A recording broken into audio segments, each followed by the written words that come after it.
तुल्यकालिक मशीनों में अवमंदक कुंडली डैश के तहत संतुलित थ्री फेज वोल्टता बनाए रखती है। ऑप्शन ए अर्धभार स्थिति, ऑप्शन बी पूर्ण भार स्थिति, ऑप्शन सी संतुलित भार स्थिति, ऑप्शन डी असंतुलित भार स्थिति। इस सवाल का सही उत्तर होगा ऑप्शन डी। अवमंदक कुंडली तुल्यकालिक मशीन के रोटर पोल फेज पर लगाई जाती है। यह असंतुलित भार स्थिति में इसमें अतिरिक्त प्रेरित विद्युत वाहक बल उत्पन्न होता है जो बढ़े हुए भार का वहन करता है, अर्थात असंतुलन की स्थिति में रोटर हीटिंग करने लगता है। इससे बचाव के लिए अवमंदक कुंडल का उपयोग किया जाता है। एक बक कन्वर्टर का उपयोग किया जाता है। ऑप्शन ए वोल्टेज को स्थिर करने में, ऑप्शन बी वोल्टेज को स्टेप अप करने में, ऑप्शन सी वोल्टेज को दोगुना करने में, ऑप्शन डी वोल्टेज को सेटअप डाउन करने में। इस सवाल का सही उत्तर होगा ऑप्शन डी। बक कन्वर्टर एक DC to DC power converter होता है जिसका उपयोग वोल्टेज को स्टेप डाउन करने के लिए किया जाता है। बक कन्वर्टर का प्रयोग रैखिक वोल्टेज नियामक के साथ किया जाता है। यह एक प्रकार का चॉपर परिपथ है। बूस्टर कन्वर्टर वोल्टेज के मान को स्टेप अप करता है। बक कन्वर्टर को स्टेप डाउन चॉपर या बक रेगुलर के नाम से भी जाना जाता है। अगला सवाल है कि निम्नलिखित में से किस वाइंडिंग में बैक पिच और फ्रंट पिच में केवल दो कंडक्टर का अंतर होना चाहिए। Option A simplex wave winding, option B wave winding, option D duplex wave winding, option D lap winding. इस सवाल का सही उत्तर होगा ऑप्शन डी। लेफ वाइंडिंग में बैक पिच और फ्रंट पिच में दो चालक का अंतर होता है। एक घुरी परिवर्तित पर लेप प्रकार का आर्मेचर वेल्डिंग किया जाता है। ऐसे आर्मेचर वेल्डिंग में जिसमें कॉइलों के जुड़े हुए सिरे एक दूसरे पर चढ़े हुए रहते हैं वो लेप वेल्डिंग कहलाती है। लेप वेल्डिंग में पहली कॉइल के एक सिरे को सेगमेंट से जोड़ा जाता है तथा दूसरे सिरे को लगे हुए दूसरे सेगमेंट से जोड़ा जाता है। इसमें प्रत्येक कॉइल पीछे की तरफ मुड़कर इससे पहले वाली कॉइल का कुछ भाग ढकती है जो ओवरलैप करता है। लेप वेल्डिंग में ए बराबर पी होता है। अगला सवाल है एक दहन दीवार में एक आउटलेट बॉक्स जुड़ा होना चाहिए। यानी वह तैयार दीवार की सतह से 12 इंच हटाकर सेट करे। ऑप्शन बी वह तैयार दीवार की सतह से 1 इंच पीछे हटे। ऑप्शन सी वह तैयार दीवार की सतह के साथ फिक्स्ड हो। ऑप्शन डी वह धातु बॉक्स को 1/4 इंच में स्क्रू से जोड़े। इस सवाल का सही उत्तर होगा ऑप्शन सी। एक दहनशील दीवार में एक आउटलेट बॉक्स तैयार दीवार की सतह के साथ फ्लश्ड स्थापित होना चाहिए। इंडस्ट्रियल परिवेश के लिए स्वीकार्य बाधा के स्तर आईईसी 61000-6 मानक द्वारा परिभाषित किया जाता है। यह मानक आवासीय व वाणिज्यिक उपयोग हेतु विद्युत एवं इलेक्ट्रॉनिक उपकरणों पर लागू होता है। आउटलेट बॉक्स पर सभी विद्युत तारों की फिटिंग व उपकरणों के कनेक्शन के लिए समाप्त होते हैं। सामान्यतः बस बार को डैश से अधिक ऊंचाई पर स्थापित नहीं करना चाहिए। Option A 2.1 metre, option B 2.75 metre, option C 3.2 metre, option D 4.1 metre. इस सवाल का सही उत्तर होगा ऑप्शन बी।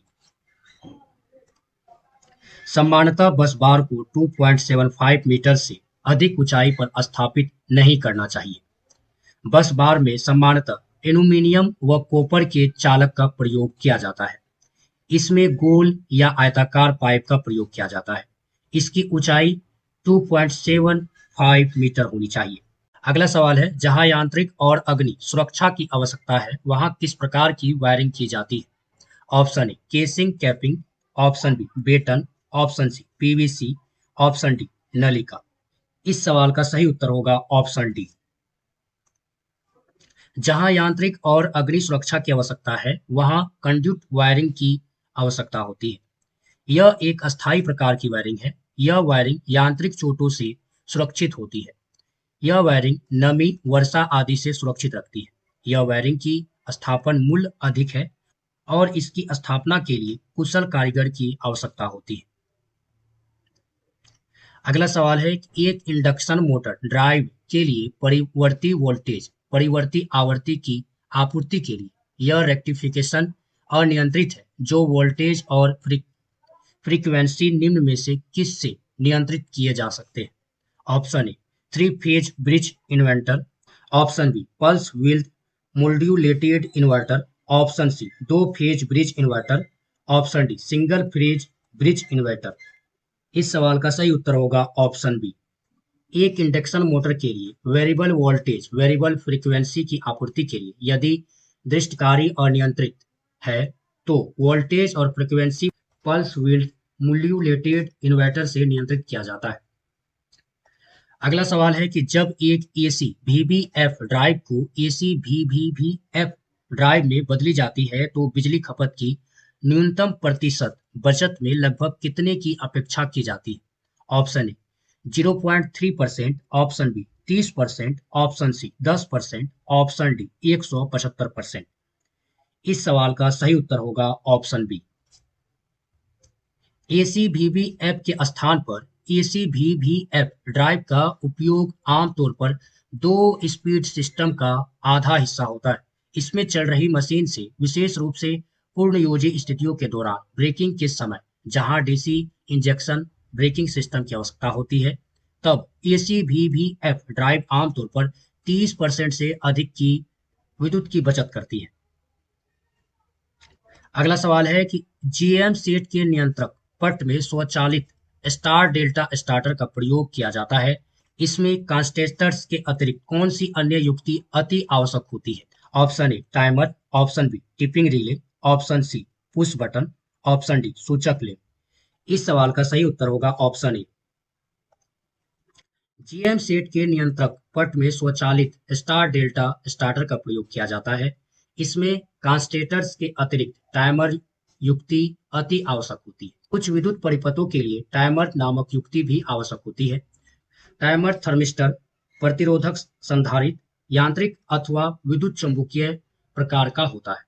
अगला सवाल है यदि कोई मेज पंखा गति नियंत्रण नोब से अप्रभावित रहता है तो उसका ऑप्शन ए संधारित्र जल जाता है, ऑप्शन रेगुलेटर ओपन सर्किट है, option C regulator short circuit है, ऑप्शन डी ऑक्सीलेटिंग प्रणाली दोषयुक्त है। इस सवाल का सही उत्तर होगा ऑप्शन सी।